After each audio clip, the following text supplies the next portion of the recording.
آیت نمبر 23 قال رجلان، کہا دو آدمیوں نے. دو کس کا معنی ہے؟ رجلان. ایک کو کہتے ہیں رجلن، رجلانی دو آدمی. تو کہا دو آدمیوں نے من الذین، ان میں سے یخافون جو ڈرتے تھے. ڈرتے تھے کس سے؟ اللہ تعالیٰ سے. یعنی کہ اللہ سے ڈرنے والے لوگوں میں سے دو آدمیوں نے کہا. اچھا، وہ دو آدمیوں کا مزید تعارف.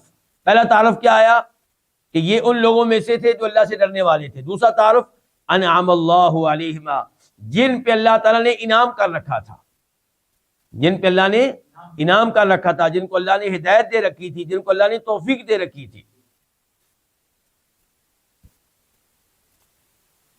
کیا کہا ان لوگوں نے، ان دو آدمیوں نے؟ ادخلو، تم داخل ہو جاؤ، علیہم، ان پہ، البابا، اس دروازے سے. یہ سامنے دروازہ ہے، تم اس دروازے میں سے داخل ہو جاؤ.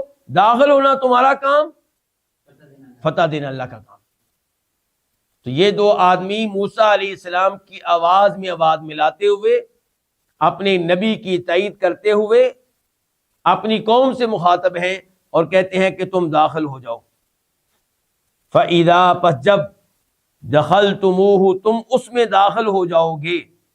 کس میں؟ اس دروازے میں. فَإِذَا، پس جب، دخلتم، آگے ہو الگ ہے، جب تم داخل ہو جاؤ گے ہو اس دروازے میں. فَإِنَّكُمْ، تو یقیناً تم، غالبون، غالب آنے والے ہو، فتح تمہیں ملے گی. وَعَلَى اللَّهِ، اور اللہ ہی پہ. ہی کہاں سے آ گیا؟ کیونکہ علی اللہ کو فتوکلوا کے بعد میں آنا چاہیے، تو یہ پہلے آ گیا، تو اس سے حصر کا معنی پیدا ہوا، ہی کا معنی پیدا ہوا. جیسے ہم کیا کہتے ہیں، ایاک نعبد. اصل ترتیب یہ تھی عربی قواعد کے لحاظ سے، عربی گرامر کے لحاظ سے، کہ نعبدو کا، ہم تیری عبادت کرتے ہیں. لیکن اللہ رب العزت کاف کو پہلے لے کر آئے. اب کیا ہو گیا، ایاک نعبد، تو اس سے معنی کیا پیدا ہوا، تیری ہی ہم عبادت کرتے ہیں.